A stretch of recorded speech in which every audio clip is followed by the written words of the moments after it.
Hi guys, welcome back to another video. In today's video, we'll be going through everything new in the new 4.6 Genshin update for Genius Invocation TCG. Because what the heck is the actual Genshin Impact game? I can't believe I downloaded 32 GB just to play this. Anyway, starting off with our first new character card, Kuki Shinobu. Kuki Shinobu is an Electro Sword user from Inazuma. Her normal attack deals 2 physical damage, which isn't anything special. All it does is put the normal in normal attack. Next is her elemental skill, Sanctifying Ring. Kuki summons a grass ring of sanctification. This grass ring makes it so that after you switch your characters, you will deal 1 electro damage and then heal the character on your team that has taken the most damage for 1 HP, once per round with 3 usages. Next, if this character has at least 6 HP, she then deals 2 piercing damage to herself. Now this sounds bad at first, but actually it's pretty good, because this piercing damage, just like Linny's, will trigger Heart of Kavarina as well as Chang the Ninth. Moving on to her Elemental Burst, she deals 4 electro damage and heals herself for 2 HP, which isn't anything too special until you take a look at her talent card. Her talent card, Toward Weakness, makes it so that after you use her Elemental Burst, Kuki can revive, and she will revive herself to 1 HP once per round. This means that she can revive once every single round, which is kinda busted. In addition, if Kuki is low on HP, i.e. she has less than or equals to 5 HP, she will also deal +1 damage for all her attacks. Now moving on to our second character, Faruzan, who is an animal bow user from Sumeru. Her normal attack, just like Kuki's, puts the normal in normal attack. As for her elemental skill, it deals 3 animal damage and also gives Faruzan Manifest Gale. What Manifest Gale does is that when the character to which this is attached uses a charged attack, she will spend 1 less unaligned element, so her charged attack will only cost 2 dice. In addition, the physical damage will be converted into animal damage, and this attack will also attach Pressurized Collapse to the target character. Pressurized Collapse makes it so that in the end phase, the opponent will switch to this character, which has Pressurized Collapse. Faruzan's Elemental Burst deals 1 animal damage and summons 1 Dazzling Polyhedron. This Dazzling Polyhedron is a summon which deals 1 animal damage in the end phase for 3 rounds. In addition, when this summon is up, opposing characters will also take +1 animal damage. It works similarly to Shenhe's Elemental Burst, which buffs cryo damage, but this buffs animal damage instead and lasts 1 round longer. Now moving on to Faruzan's talent card. After Faruzan uses her burst with this talent card, then when she has the Dazzling Polyhedron up on the field and the round starts, you will get 1 extra animal die. And since the Dazzling Polyhedron lasts for 3 rounds, you will get 2 animal dice over 2 rounds, because on the last round, the summon will be gone and you won't get it anymore. Now for our third character, the Emperor of Fire and Iron, otherwise known as the Crab. Again, the normal attack just deals 2 physical damage. As for its elemental skill, it deals 1 pyro damage, but if it has at least 7 crab stacks, I'm just gonna call this crab stacks, there's no way I'm reading that whole thing every time. So if this character has at least 7 crab stacks, it deals +1 damage. After that, this character will gain 2 crab stacks. Before we take a look at the crab's elemental burst, let's take a look at what these crab stacks even are. And basically, they're just shield. Yeah, 1 crab stack is just 1 shield. But, let's take a look at its passive skill first. When combat begins, it gains 5 initial crab stacks, meaning that when the game begins, it actually starts with 11 HP. After your side performs any action, if your side generates any shield status or combat status, so basically any shield other than the crab shield, these effects will be cancelled. And for any of these effects cancelled, you will gain 2 armored crab stacks instead. So for example, if you had the crab and Noelle in your deck, and then you swap to Noelle and use Noelle's shield breastplate to generate 2 shield, instead of generating 2 shield for Noelle, that effect will be cancelled and the crab will just gain 2 of its own shield instead. So Noelle will get no shield and the shield will be transferred to the crab instead, basically. As for the crab's elemental burst, it just prepares a skill, Searing Blast. So first you prepare for 1 turn, and then on the second turn, you will deal 1 pyro damage and 2 piercing damage to all opposing standby characters. This skill also deals +1 pyro damage for every 2 crab stacks that the crab has. Now moving on to the crab's talent card, Molten Mail. It costs 1 pyro die to play, and when you play it, it applies pyro to the crab. In addition, you also gain another 2 stacks of crab stacks when you remove any shield status that isn't the crab stacks, like Noel's shield. Now for our 4th and final character, the Abyss Herald Wicked Torrents. Again, just another normal attack. As for its elemental skill, it first deals 2 hydro damage, and then performs a prepare skill for Rippling Blades, which deals 1 hydro damage. And the reason it's split apart like this is because it pairs well with its revival ability, which we will take a look at later. As for its elemental burst, it deals 3 hydro damage, and then creates a Curse of the Undercurrent on the opponent's side of the field. What this curse does is that for the opposing character's elemental skills or bursts, it will cost 1 extra elemental die, and this has 2 usages, and because it's played on the opposing side of the field instead of just a single character, it applies for any of the opponent's characters. And this is really good because you're basically just giving your opponent inflation. Now moving on to its revival ability, Watery Rebirth. So just like the Lecter, it has a revive, and this revive revives it to 4 HP. After this effect is triggered, its physical damage is also converted to hydro damage, and all of its hydro damage +1.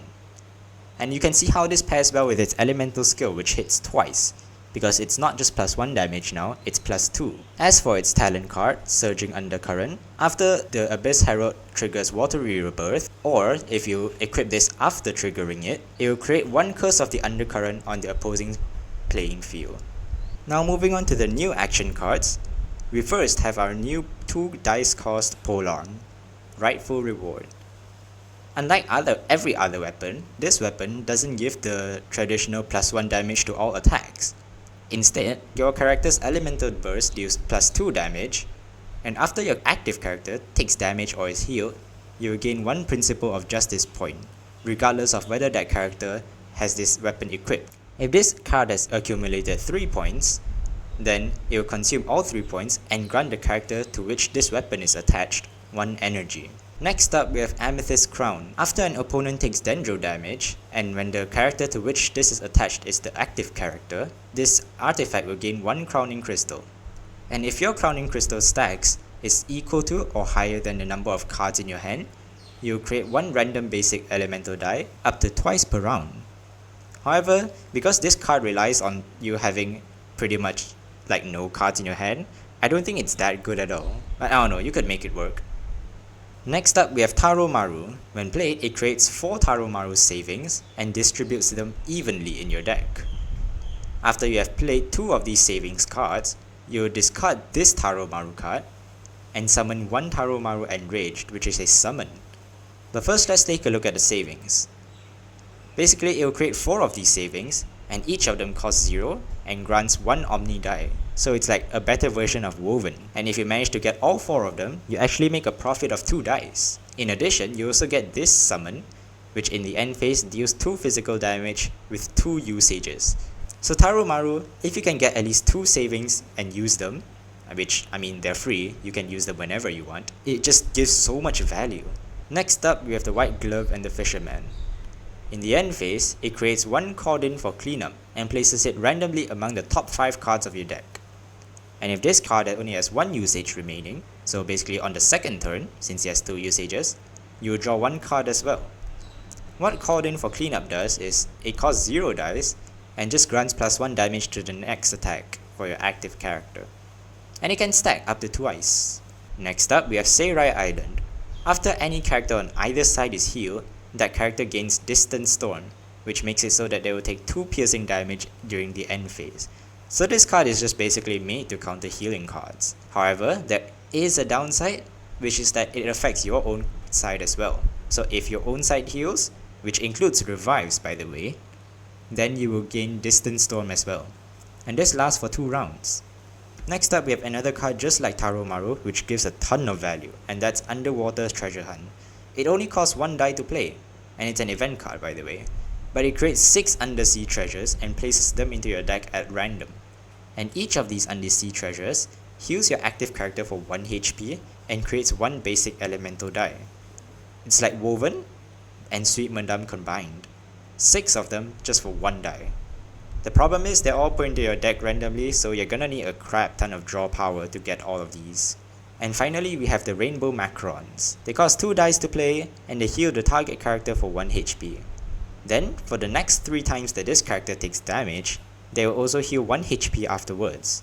So this basically gives 4 HP in total for just 2 dice, which is not bad, but I think other cards are better unless you actually want to use Shidong, because he gives a discount of 2 dice to food cards. Now moving on to the balance changes. First up, the Abyss Lecter Fathomless Flames received a buff. Previously, its passive skill Fiery Rebirth would revive it to 3 HP. The problem is, most characters' elemental skills dealt 3 HP, and that's just a one shot anyway. But now, it has been increased to 4 HP, so it can take an extra hit from most characters, and this is really good. However, to compensate for this, its talent card was nerfed. So before this, its talent card would grant 3 shield points to the Abyss Lecter, but now it only grants 2 shield points. To recompensate for that, now if the shield points are depleted, you will deal 1 piercing damage to all opposing characters. So all in all, it's a huge buff for the Lecter. Next up is a slight refix for both Candace and Beidou. So now their elemental skills will be treated as 2 separate attacks, one for the shield and one for the actual strike. And basically what this means is that if the shield is removed by certain effects, basically just the crab's effect, this will not result in the skills preparation being cancelled too. It's just a slight change to make them work for the crab. Next up we have Yayoi Nanatsuki, who receives a nerf since she's pretty much the most overused card in addition to Gilded Dreams and Jet. Before this, what Yayoi did was you would spend 1 less elemental die for artifact cards, and for each of your characters on the field that has an artifact equipped, you would spend 1 less elemental die. But now they've nerfed her, so that if 2 of your characters on the field already have an equipped artifact, then only will you spend 1 less elemental die. So basically her discounts are less, and it's harder to get as well. So we might see a lot of people changing her out for Timaeus instead. Next up we have Seed Dispensary. Before this, it would give a discount of 1 die to any equipment or support cards with an original cost of 1 elemental die. But now, it has been nerfed, so it only gives a discount to support cards with an original cost of at least 2 dice. And the discount is still only 1 die, not 2 dice. And finally, we have Jet. The one everyone has been waiting for, Jet's nerf. Oh, thank God she's been nerfed. So first of all, she now needs 6 stacks instead of just 5 or 6. By making her require 6 stacks, it's much harder to proc Jet's effects reliably, which makes her much harder to use. In addition, they've made it so that after your character uses an elemental burst, if this card has recorded at least 6 of these stacks, you discard this card and attach Sand and Dreams to your active character. So what Sand and Dreams does is that for the next skill or talent card that your character uses, it will cost 3 less elemental dice.